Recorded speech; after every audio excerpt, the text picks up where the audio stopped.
Okay, hello, thank you all for being here and inviting me. I've been enjoying this series of lectures. I watched the first one in person and the second one on YouTube. The audio wasn't recorded very well for the second one. I still want to watch the parts around normal decision making because I wasn't familiar with it. And back home, the department's trying to vote on who to hire. We're in the process of hiring. I thought, okay, we need to learn something from this. I've already benefited and shared some of what I learned with my colleagues back home. So yeah, I'm going to present on at least two research topics. If I have time for free, I'll go through first. You can ask questions if you'd like. So first, I'd like to acknowledge my collaborators. I have quite a few for the different projects I'll talk about today. Up on the top left is Mark Mazur from Ethic, who I've been working with for the past couple of years and working with nicely in person, which is great. And then a variety of other people from several universities. So thank them. All right, first, why as a marketing professor would we concern ourselves with socio-political issues? And if you look at what I'll talk about inequality, racism, and political partisanship. So before I get to any of those, I'll just do a little bit of background on why this is a topic of interest in our field. Maybe it's just that we're interested in it, so professors who decide to study it, but it's not actually that relevant to companies. And so I'll just do a little bit of background on why this seems to us. Then I'll get into the research I've been conducting with those collaborators. So I don't know if you've seen on Netflix, there's Bo Burnham Inside. It's a very creative comedy that he did inside his one-room apartment during the pandemic. It's hilarious in my opinion, also quite creative. But he does a skit where he's a brand consultant and basically making fun of, I'd say, my field and what I'm going to talk about today, which is he talks about speaking to brands and brand managers in a way that they can be relevant in a world where political issues and social issues will become more to the forefront. So he asks, very ironically, it's no longer what are you selling or what service do you provide? Now the question is, what do you stand for? And then he proceeds to do a bunch of ridiculous examples, such as asking, who are you, bagel bites? And asking the audience to say, okay, don't just buy Levi's jeans, but stand with Levi's jeans in the fight against Alzheimer's or something. So it's a big spoof. And I think it's a pertinent question to myself and my colleagues, in that are we being ridiculous? Are we going down the wrong path, concerning ourselves with things like racism, inequality, partisanship? So marketing's tradition as an academic area of investigation starts with the marketplace. That's why we have the name marketing. And the focus is on the study of exchange. So we started out in any basic freshman textbook talking about the 4 P's as the 4 elements of marketing and the 4 things that come together to facilitate exchange. The criteria are the product, the price, the place, and the promotion. And then these can be generalized, so the product could include something like a service or an experience, not just necessarily a physical product. The price includes other costs other than monetary costs. Place could be, basically thinking about like for economics, like the selling line, stuff like that. You can kind of abstract and think about this fit between what's being provided and where the customer's at and how customers are distributed in a space. So, and then with promotion, not just advertising, so that all of it goes into making the customers aware and interested and leading them towards a path of consideration and purchase. So what forms the consideration set. Those are kind of the 4 basic elements of marketing. There's nothing traditionally in that to consider socio-political such issues.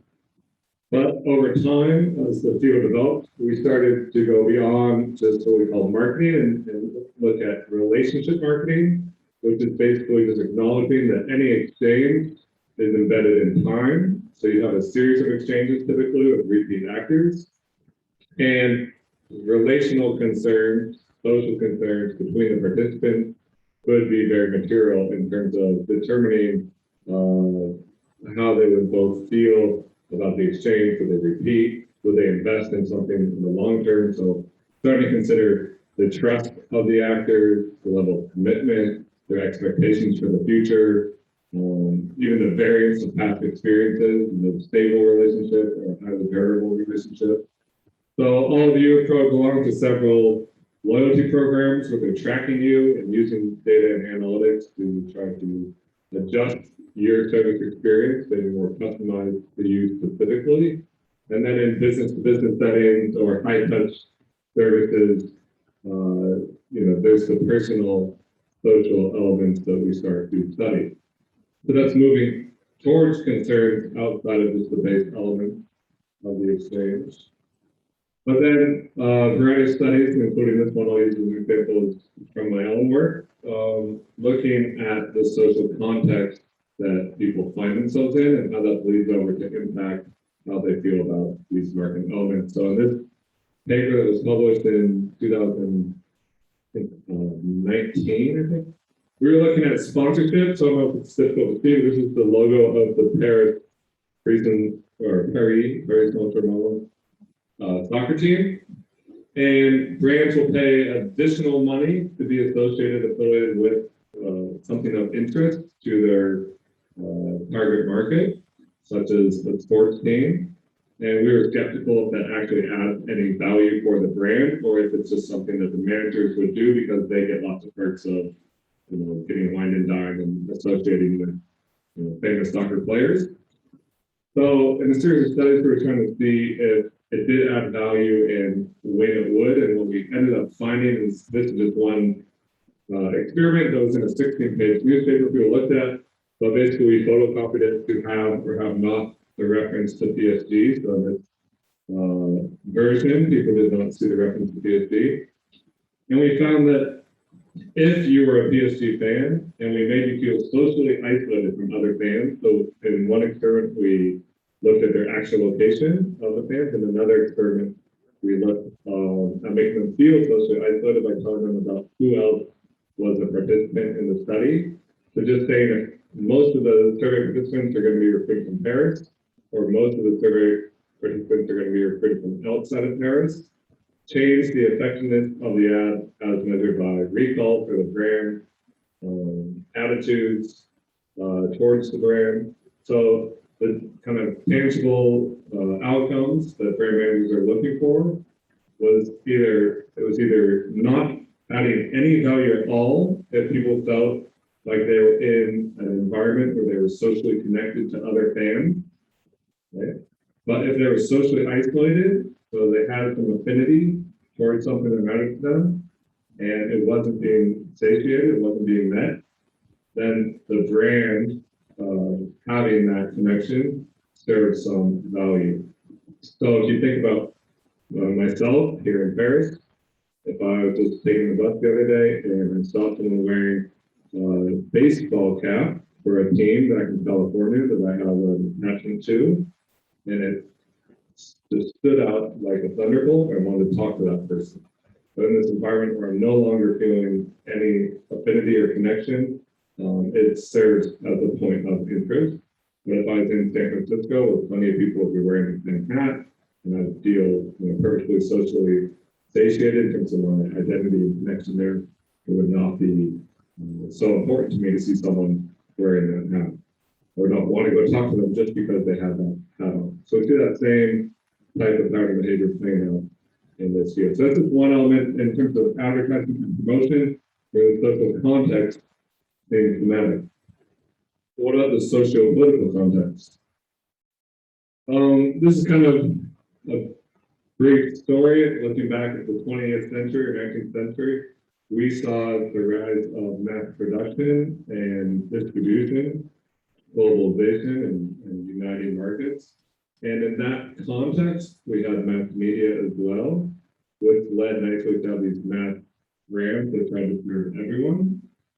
And they would just kind of play to the middle, they play to the mass market. So mass market brands, mass market distributors, and mass media.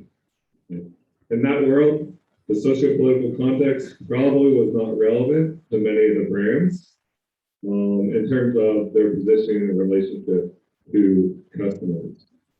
But now we have this hyper-individualized society facilitated by changes in technology, social media. And in this world, we can do things like look at, using cell phone location data. I can know if you're a fan of PSG and if you're in Paris or not, and I can target ads accordingly. We can also see that there's a kind of a polarization and talk of filter bubbles in terms of the information people are getting. And that has potentially led to, with other technology developments, this idea that we are able to do mass customization.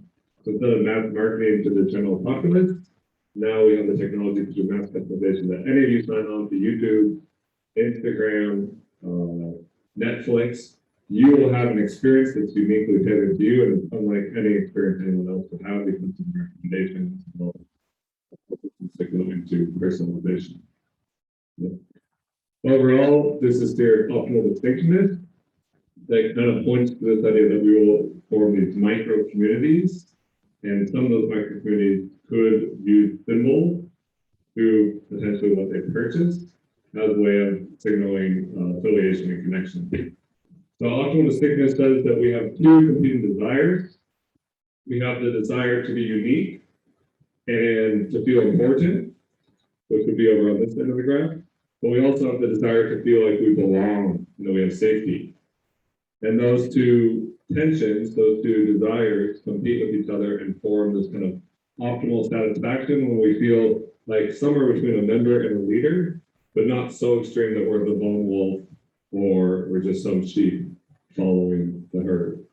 And in the world of mass media, mass marketing, massive brands, we had companies like Gillette that were selling sharp pieces of metal and trying to serve a big broad audience of men who wanted the best the man can get, right? A very generic tagline. But with the internet and direct consumer technology and hyper targeting on Facebook and Instagram, you can now reach someone on an individual basis without having to go spend millions of dollars on a campaign on TV. You could just send one video directly to one person for maybe $1. And a bunch of small brands have come along and competed with Gillette and effectively taken Gillette's market share. And all of these brands are focused on kind of smaller micro segments where people can feel like they're having some belonging and some uniqueness that meet together. And so you have things like Bevel, Dollar Shave Club, Harry's, that have all been very well just selling sharp pieces of metal.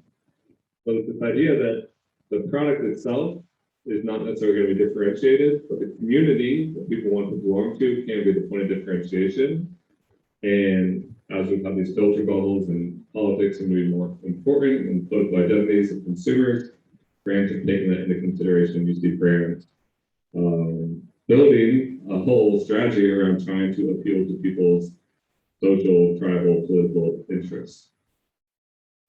Journal of Consumer Research is our top journal in marketing for studying consumers as kind of individuals with psychology and sociology of consumers. And in 2019, there's an article talking about consumer movements. They specifically studied it in Germany in terms of eliminating food waste. But you see many types of social movements that also are expressed through what people buy, right? If you think about our money and how we spend it, that's certainly our value being expressed, what we value in life. And as we kind of solve a lot of the lower levels of Maslow's hierarchy of needs, we consider other things as well. So you might buy something because it's better for the environment or it's from France. These are all kind of consumer movements. Locavorism is another area of consumer movements. And so why not play out in the political realm? We have good data now leveraging, all the information from the internet basically, and how we mostly interact through our phone when we're not talking to people in person, to understand what people are looking for and just respond to them accordingly. So you see Ben and Jerry's coming out with tweets publicly saying that they're going to stop selling ice cream in part of Israel because they're view that it's an occupied territory. And so they don't necessarily have to do this, but they try to take a more activist stand as the brand. Nike, similarly, backed Colin Kaepernick as one of their athletes, when he was being somewhat attacked by politicians who didn't like that he was kind of taking a stand for racial justice against police brutality by kneeling during the playing of the national anthem. In the United States, it's a very big news story where sports kind of bled over to the main page of the New York Times first thing. So researchers, actually all of these authors are my friends, some are collaborators, looked at the stock returns for when a company would do what they call corporate socio-political activism, which is different than what we saw before, maybe 10 years ago, which would be an emphasis on corporate social responsibility. And they distinguish those based on this 2x2, in which partisanship would push something from corporate social responsibility to corporate socio-political activism. And they argue this is kind of a new phenomenon, where before maybe there'd be corporate political activity, but that would be like lobbying. That would be behind closed doors.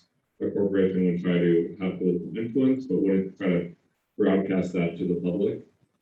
And they looked at every occurrence that a publicly traded company did something that they classified as corporate socio-political activism.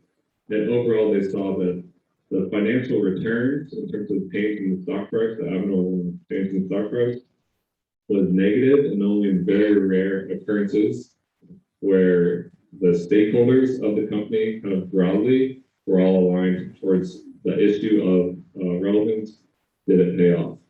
And so in response to this article, we thought that, okay, there's a desire for companies to do corporate socio-political activism, but it's not always being done correctly.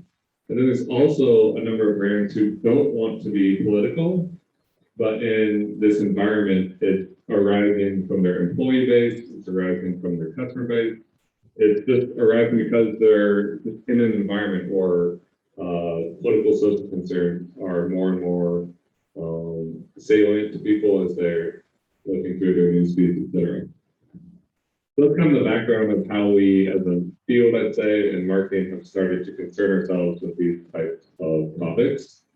The three that I have data to share with you today are on inequality, racism, and partisanship. Anyone have any questions before I proceed?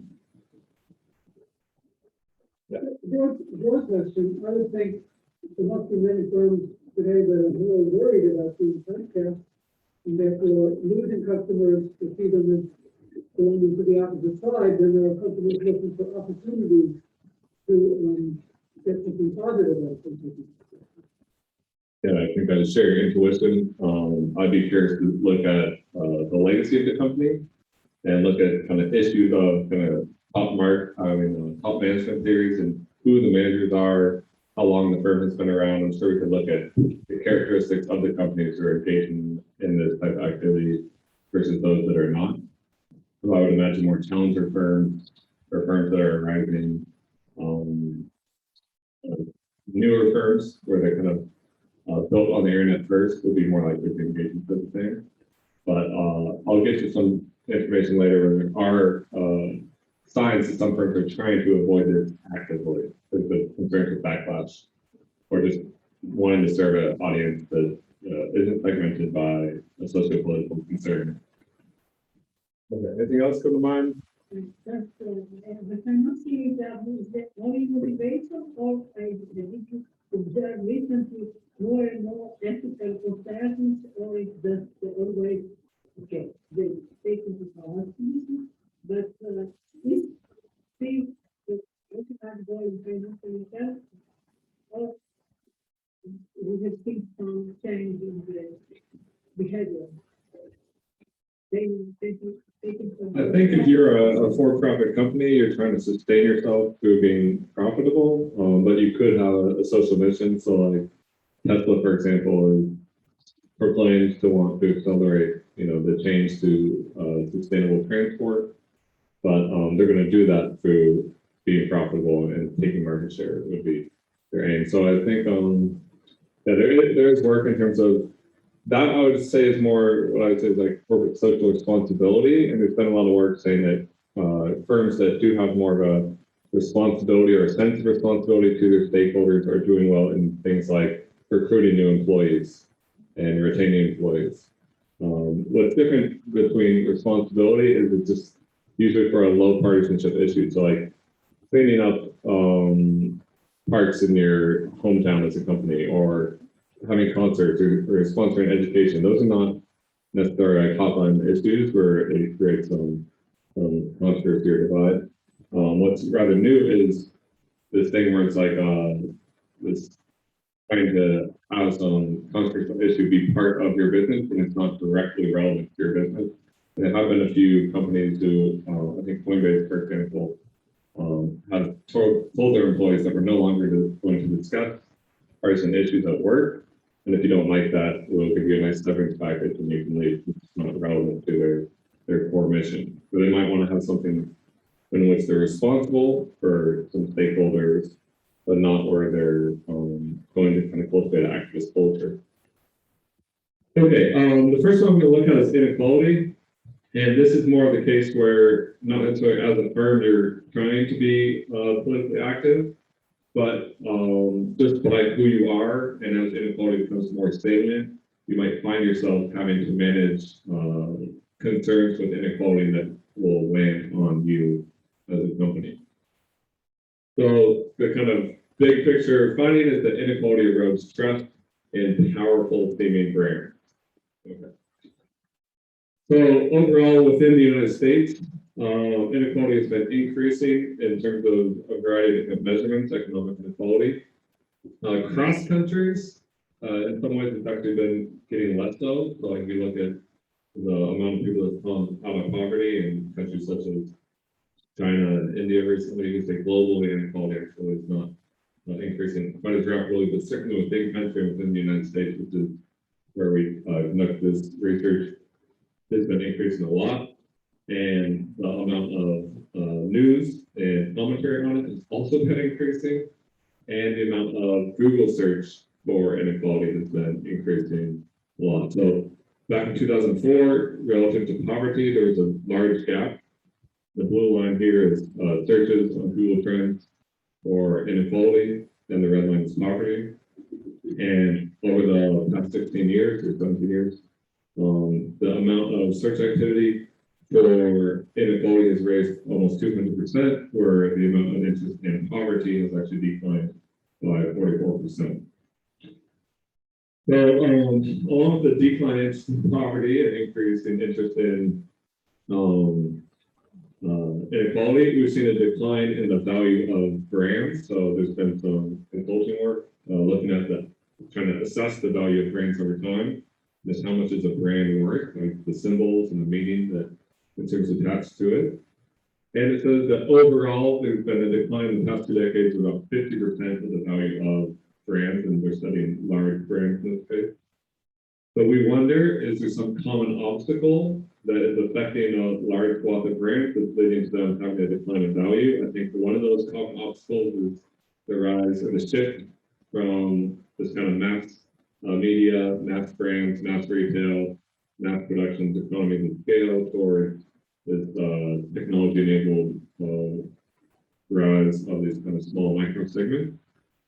But another issue could be what we propose to be inequality.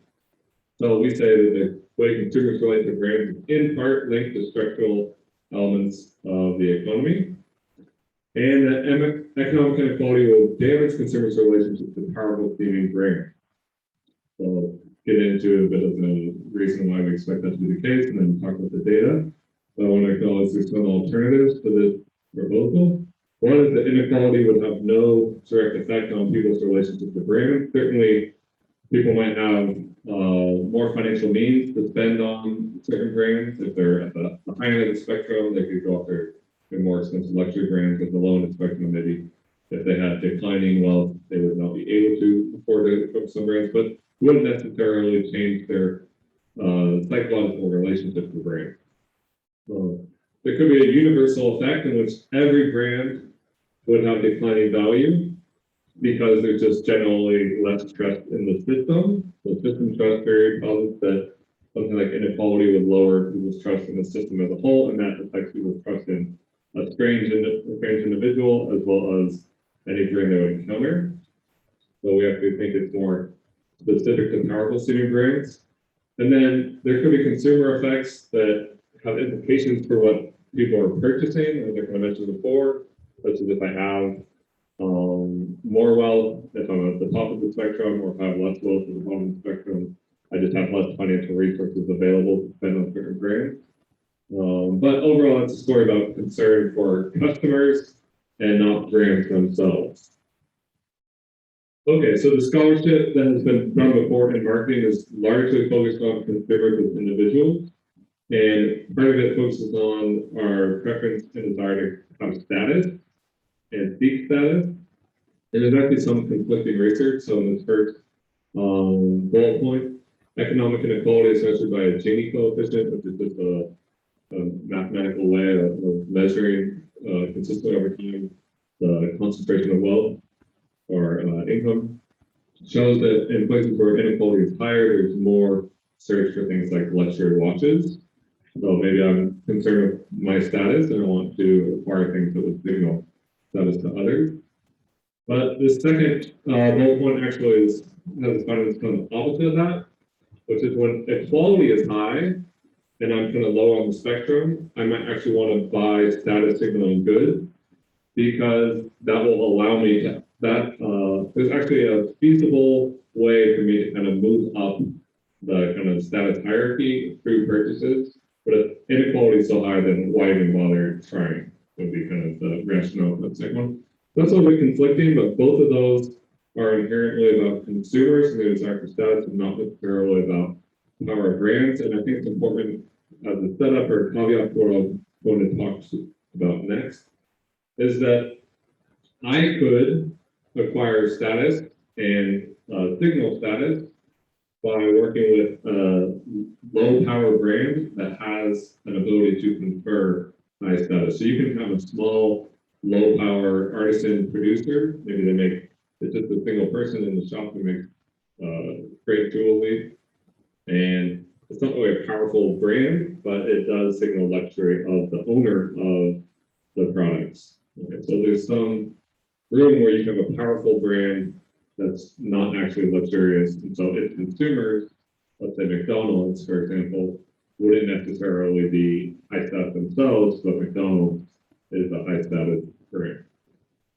Okay, there's another set of research that's just about consumers who are at the bottom of the pyramid and just kind of how they do in the psychological effects and the negative effects in terms of stress and the inequality can just have on people. Something that could be related to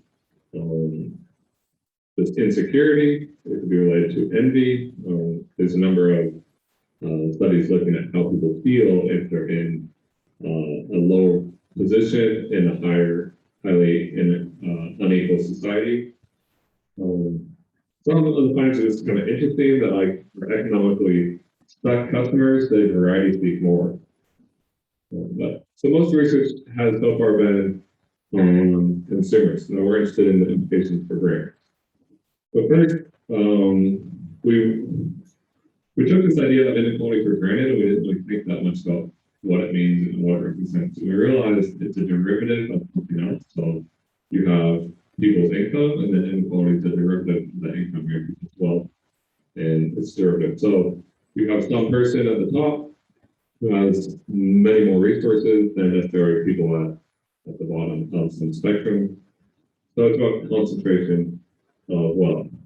And you can have less inequality, but in a poorer country, right? Everyone could be equally poor, or you could have more inequality, but in a richer society where even those in the bottom have actually access to more money, more resources. So I think generally the United States has found itself over time since 2004 in this third grouping, and that's why you might see less of a concern for poverty, but more of a concern for inequality. So why should I care if Jeff Bezos has $10 billion, $100 billion, $300 billion? Why should I? How does it affect me? Right? It's his money. I don't know. He'll go to outer space with his rockets, or he won't. I don't care if he has more or less money, right?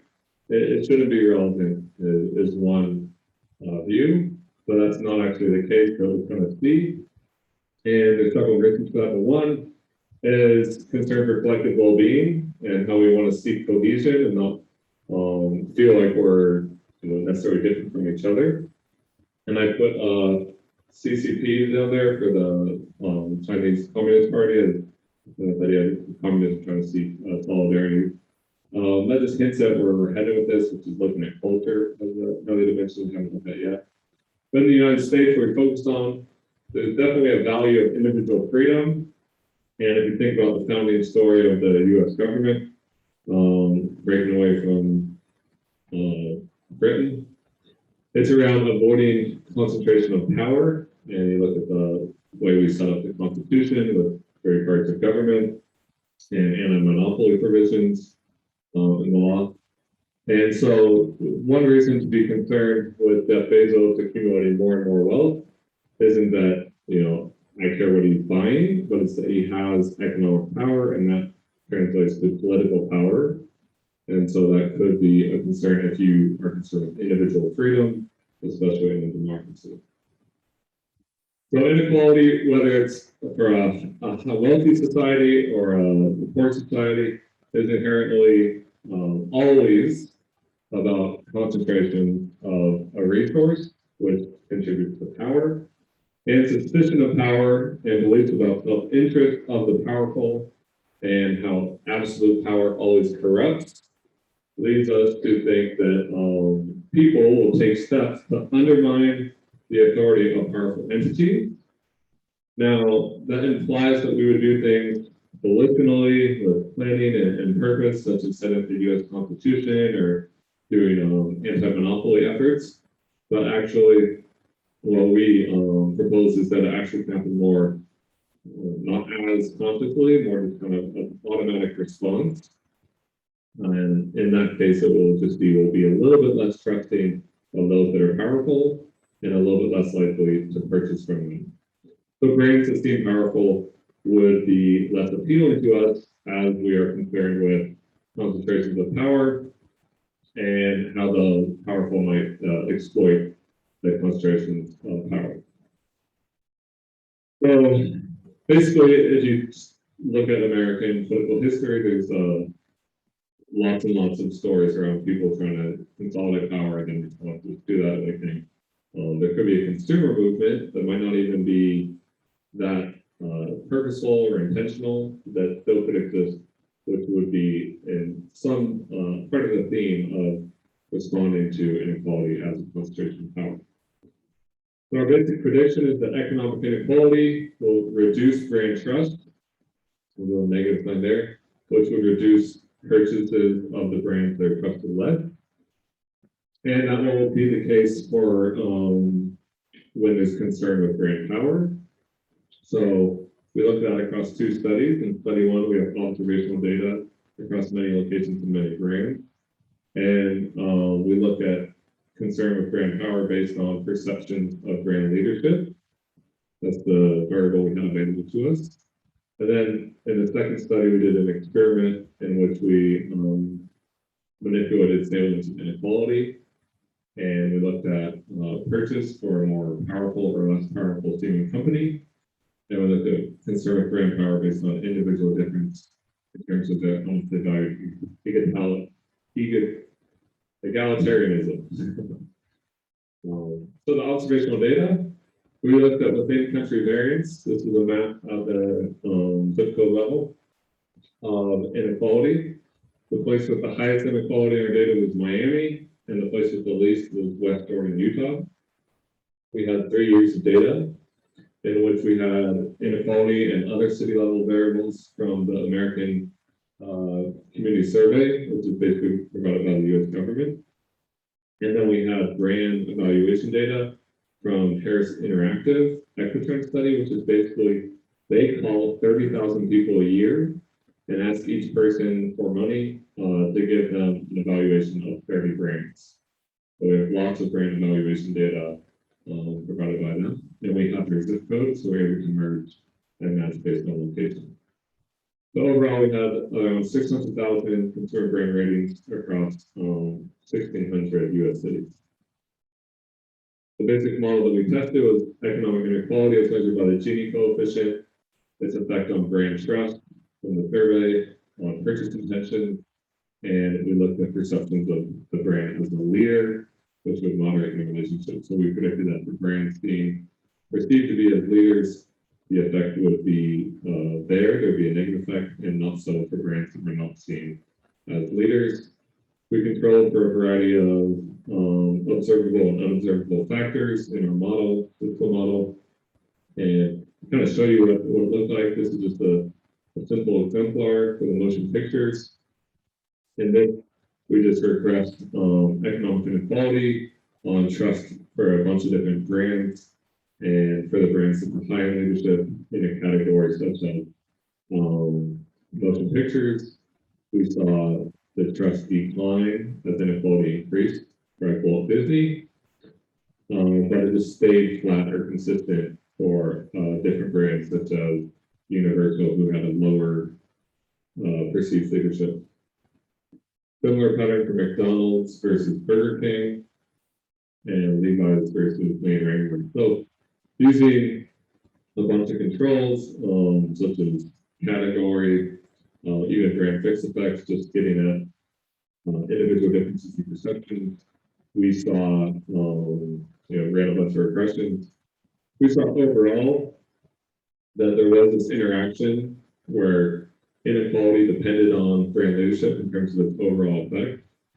It was statistically significant. And for brands that were seen as leaders, there was a decrease in trust and a decrease in purchase intention. That held steady while controlling for other factors and unobservable factors as well. And well, we have this score called the index of moderated mediation, which is that the impact of inequality on purchase intentions happened through declines in trust, which is like this mediator, but only for brands that were seen as leaders. Okay, so we also looked at robustness. So Raj Chetty, if you're kind of follow economics, has looked at economic mobility. And we're able to take his measure of mobility and use it as a proxy for economic inequality, and the results stood. We also removed extremes, and the results stood.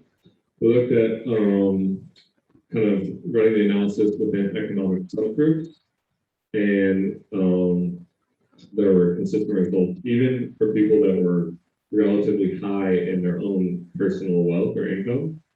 So you can think of a lawyer or a doctor, and even people who are wealthy also have this concern with economic inequality, which to me goes back to that story about power and this Americans being averse to people having too much power. And we also did the analysis looking at a bunch of subgroups according to brand. One thing that we also did was we controlled for brand quality, which gets to this idea of you could be a small artisan producer of highly prestigious goods, but you wouldn't necessarily have a lot of power yourself. Your customers would be very powerful people. So there was a correlation between brand quality and brand leadership of 0.59, so a very high correlation. But if you control for each of those factors, you're ending up correcting on the non-overlapping part. And so to me, if you think about what a brand is that's a leader, but you take out any overlapping part that is quality, you're left with simple power. So I think like McDonald's or Walmart, not necessarily prestigious brands or even high quality brands. Although McDonald's in France seems to be a lot nicer. In the US, it's not seen as quite as nice. And brand quality, if you take out the dimensions of leadership, would represent prestige. So one interesting finding was that brand quality, while controlling for leadership, actually had a positive effect with inequality. So that kind of fits with that prior finding that people with high inequality were searching more for luxury watches. So you might be concerned with your own status, when inequality is more salient, but you're less concerned. But you're also concerned with the status or power of of other powerful entities. So this is all observational data, so we always take it with a grain of salt, and we conducted an experiment to see if we were confident the results. And so we manipulated the salience of inequality perception through a task in which we told people they were going to have a job helping stage homes for real estate. We informed them about the real estate market, and through that we manipulated perceptions of inequality. So we either showed them a bunch of homes of highly varying worth, or we showed them a bunch of homes that were more kind of closely packed in terms of their value. And then the task for the 200 participants, 209 participants, was to decide where they would buy various goods they would use for staging these homes for the real estate transaction. Would they want to go shop from a small retailer or from a large national brand with a large market share? So we predicted that if inequality was more salient in this condition, we'd see a higher percentage of people buying from the small retailer rather than the large retailer as compared to when inequality be less salient. Okay, for low inequality, 39% of respondents chose to purchase from the large national brand.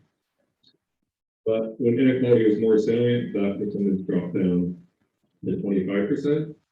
And we also measured people's own egalitarianism as a value, a personal value. And we could do what's called SWOT analysis. So we could look at how these percentages changed or expected to change for people at the high end, like one standard deviation above or below the mean in terms of how egalitarian they were. And for people with strong egalitarian values, the effect was even more pronounced, with only 15% of people choosing to shop from the large national brand in the high inequality condition, where if you were not so concerned with egalitarianism and how much other people had relative to you, then the effect kind of went away. So this kind of gets to there could be cultural components as well. And that's partly where we're going to go next. We did analysis that showed that these changes in choice of retailer were driven by a decline in trust for the large retailer, not based on an increase in trust for the small retailer. So it's not that anyone trusted the small retailer more, the perceptions of that small retailer were unchanged. It's just that they had a shift in trust for the large retailer. Okay, let's get through this. Only got a little bit more time, but I'll touch on some of the findings out regarding racism and maybe partisanship. Okay, so this is a separate research project that's ongoing with Kim and Julian Sinclair, and we're looking at NFL quarterbacks, particularly Black quarterbacks. So something about racism. So our big kind of thematic question is, how does society receive athletes as influencers, both social influencers and commercial influencers for products, and especially those that represent minority groups. So this is going to be kind of a multi-year thematic project, and this is just where we started out, and what I'll share with you today. We were somewhat inspired by a research study about Mo Salah. Mo Salah is one of the best goal scorers in the Premier League, the UK Premier League, and he plays in Manchester, and the Manchester fans have a song about him. No, Liverpool, thank you, sorry. I'm not as precise.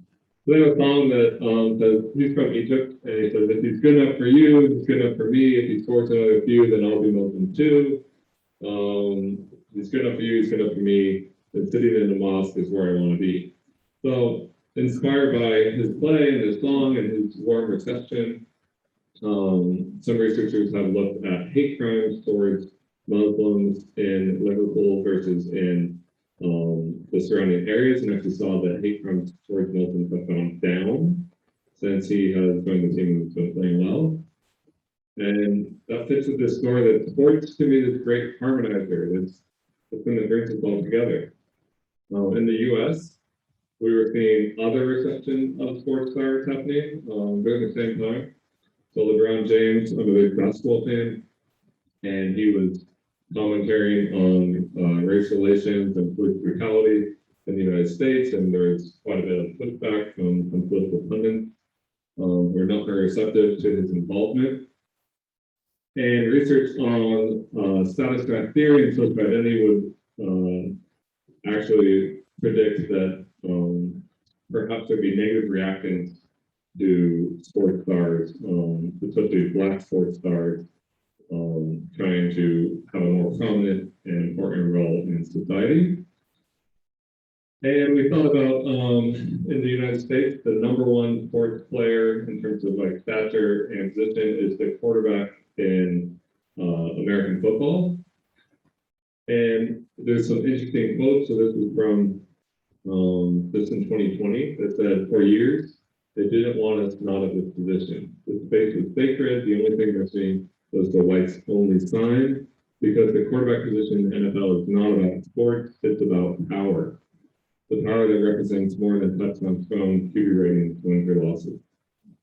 So actually, for a long time, maybe up until around, I think like when Michael Vick would say 2004, there were very few starting quarterbacks who were Black in the NFL.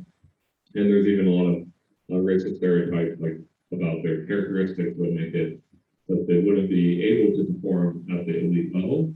Since then, actually, Black quarterbacks have become quite prominent.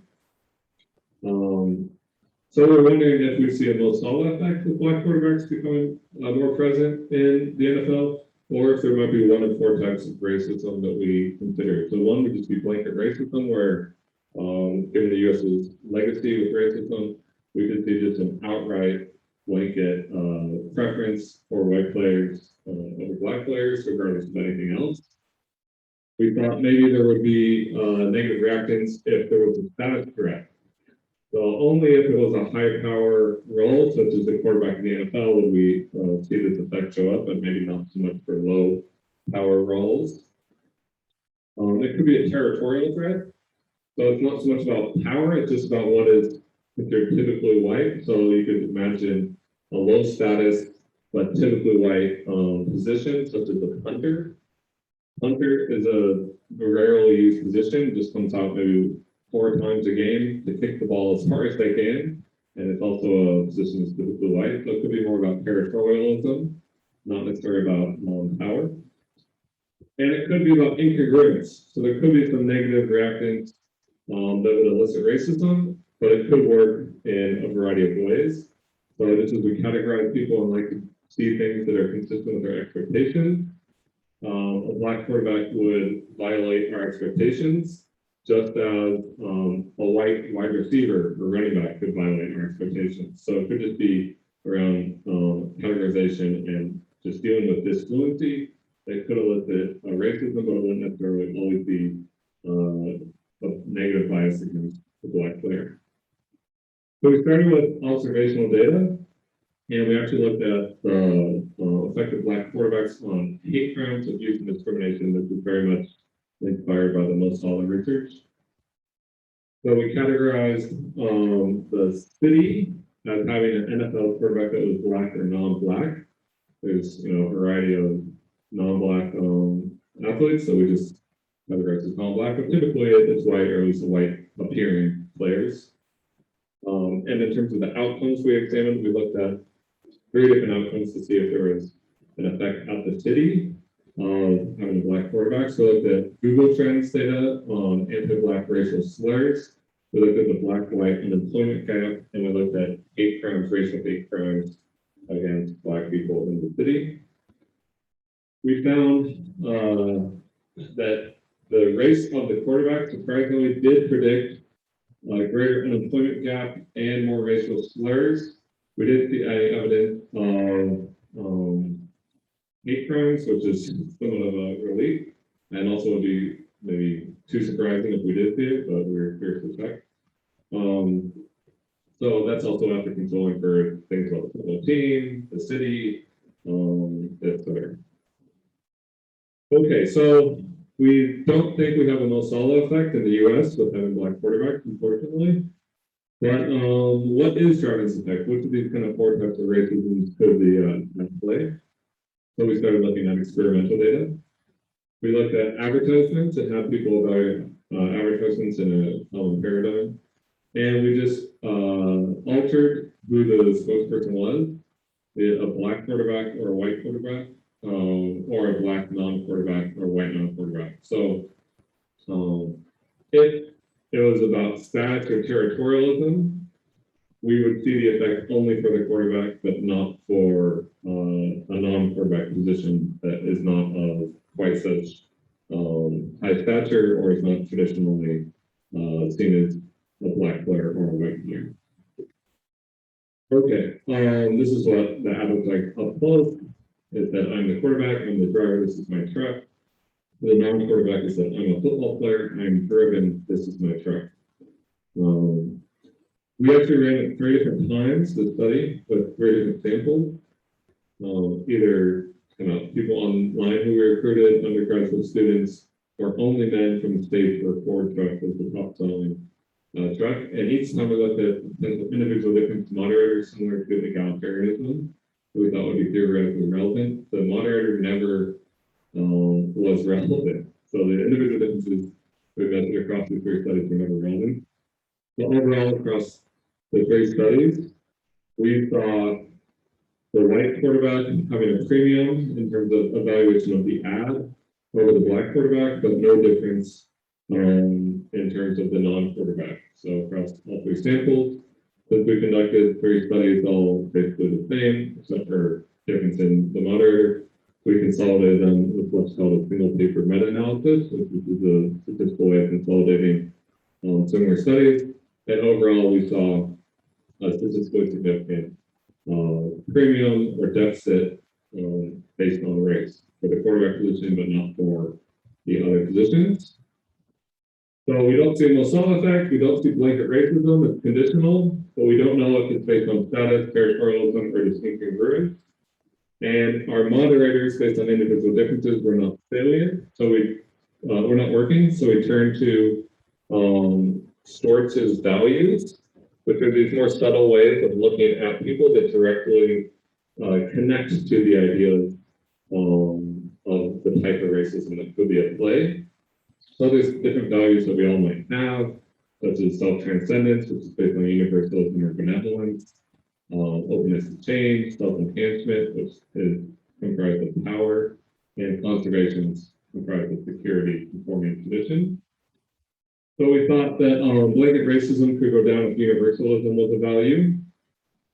Status threat eliciting racism based on power would go down if bullying would be enhanced if power was a value for an individual respondent. We thought that territorialism would be more at play if conservation and tradition was a value. And incongruence, which go both ways, would be less relevant if openness to change was a value. So we just found this nice set of values that we thought corresponded well to these different ways in which racism could be elicited. And so we designed an experiment with that in mind. We looked at tweets welcoming a player. The player was either labeled quarterback Jamal Jones or quarterback Bradley Baker. Jamal Jones is seen as a less white name than Bradley Baker. So we used the name of the athlete as a way of manipulating perceived race. And then we looked at attitudes towards the tweet, the NFL team, the NFL and the team, and we had them complete the basic values survey, which is basically people identifying which of these values are guiding principles for them, and you just kind of list out all these phrases. Social justice, broad-mindedness. For power, it's authority and conserving my image. For conformity, it's politeness and obedience. This tradition is like respect for tradition, accepting my portion in life. Overall, we didn't see any differences in responses to the tweet across either name, which again kind of implies no blanket racism. But we did see evidence of territorialism and or status threat. The strongest evidence actually was for power. These all ended up being collapsed into a single factor using factor analysis. But basically, if people were low in this value, there were at times where there was kind of a preference towards the black player. But if they were high in this value, especially power, there was a negative response to the black sounding name. So overall, we think this could be about status and power, and there's some more weak evidence towards territorialism. So we've got to think more about both of those. We didn't see evidence towards incongruence, although we'll test that further. So next we're going to, I had a slide this, but I didn't make it. Next we're going to run additional studies trying to tease apart if it's more about status graph or territorialism by looking at, we could lower the status and retaining power of the position. So we could say a quarterback or a backup quarterback or a practicing quarterback, or we could compare other positions like quarterback to punter. So we'll go ahead and do that to look at how much is it about what is traditional versus how much is it about what is powerful. And we think it's probably more about power, but we'll try to directly test that. We can also manipulate people's values through prior tasks before they get to the study. So that's another approach we'll take. But we'd like to end with something positive. So we don't want to just say, oh, there's a premium for white quarterbacks that goes away from black quarterbacks. So, hey, brands, don't hire black quarterbacks as your spokesperson. We'd like to try to see, okay, if we know what's causing these racial biases, what could brands do to eliminate that? And we're looking into different manipulations that would fit the sports context, that would go ahead and ameliorate the racism once we know the source of it. And we're looking at things that are around emotional synchronization. So there can be solidarity when you see yourself and someone else tied to the same emotional stakes, emotional outcomes.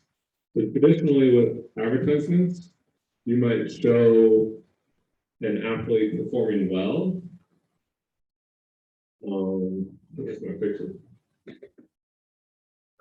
Some you want to show the athlete in their glory, right? So you're trying to this positivity to connect with their brand. We actually think you could be more effective and actually create a study of solidarity if you show the athlete going through highs and lows, so the victories and the losses, in which the fan of the team would synchronize their emotion to the athlete, and that would create a study of solidarity, and something like race would be less relevant for the fan. And any concerns with power or territorialism would go away. So we plan on testing that with the experiments over the next couple months. So that's what we have on racism. And I'm basically out of time, so I just, didn't time out this talk. I haven't given it before, doing kind of a broad overview of different topics. So I don't really have time to go into partisanship. But basically we're looking at, let's say you don't even want to be a political activist as a brand, but you might advertise against political content. So we look at Google Trends data for brands that we have Nielsen data on advertising. So we can see who was advertising before and after the 2016 election and on what channels as well.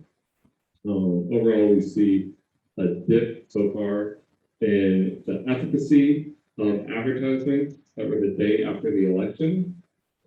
And alternatively, we see an increase in terms of driving Google search for the brand name in efficacy for advertisements that happen on Black Friday, the day after Thanksgiving in the United States, the big shopping day. So we compare the election in November to Thanksgiving in November and see that so far we have evidence that advertising when the election results came in was actually less efficacious. We also have an experiment where you go in like a newspaper advertising setting, like an online ad, that if you have a banner ad right next to the brand, I've actually a story about Trump winning the election, that your people's attitude towards your brand versus rival brand was predicted based on people's own partisanship. And so even if you don't want to be a partisan activist brand, you might end up being received as such based on just where you're advertising. And so we do see a rise in brands trying to block or limit the extent to which their ads appear against political content. So there's different ways for brands to avoid advertising on certain pages on the internet. And Trump in 2020 became the #1 word in which brands wanted to avoid advertising against. And on the good side, that kind of prevents them from being received as maybe a partisan brand and the negative effect of that. On the bad side, if there isn't mass media supported by advertising, then maybe that supports more of a media environment where there's more of these filter bubbles, where there's more of these media brands trying to speak to particular audiences. So anyway, thanks for listening to me. Share some of the research that I'm working on this year on here at CUI and appreciate your